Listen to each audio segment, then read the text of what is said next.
Now let's talk about union and intersections. Let me create new sets here.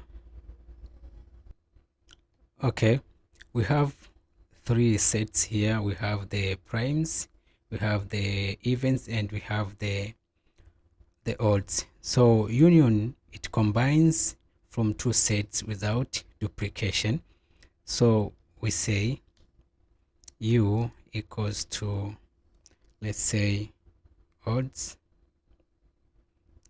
dot union, then evens. If we print u here, save this. So if we print this, we have our union set here. So let's try to see ourselves. So odds union the evens. Okay, 8, 9. So we have all the values here.